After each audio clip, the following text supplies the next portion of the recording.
有一个姓柯的富人人，去年呢，甲6岁后生翕死了后，伊自杀无成功救倒转来，也同款是爱食罪。这桩老母抬囡仔案件，有国民法官来参与审理，辩方是讲这嫌犯有重度忧郁症，自首等理由要争取减刑。不过检方也举证，讲伊是为着要报复前翁才抬囡仔，希望甲伊判17年到20年的刑期。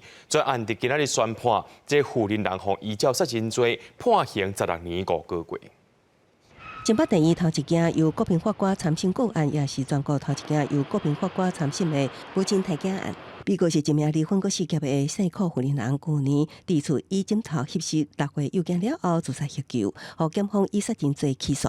检辩公房中担任辩方的法务律师，以富人人有重度忧郁症、自首、加主张情堪民诉等理由，争取减刑。检方是举证，凸显富人人为着报复前翁，将杀囝求刑17至20年。被告他唯一能够依赖的就是国家帮他选任的辩护人，可是辩护人手上有没有足够的资源？这个辩护人提出来的主张、证据调查的申请，法院有没有去做相关的调查？我觉得现在各个法院都很快的进到审理程序过程中，要特别注意的一个现象。审理过程，姓柯富人人家己讲，惊自杀老后生一个人无放心交互前翁照顾，也强调杀囝毋是因为对前翁有负面的情绪。国民法官是询问囡仔敢是有讲过伊的梦想，富人人表示无讲过梦想，只希望伊身体健康。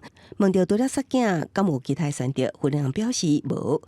敢就有找社会资源斗相共，是回答无清楚。专案2日宣判，富人人互判刑16年5个月，专案会当上诉。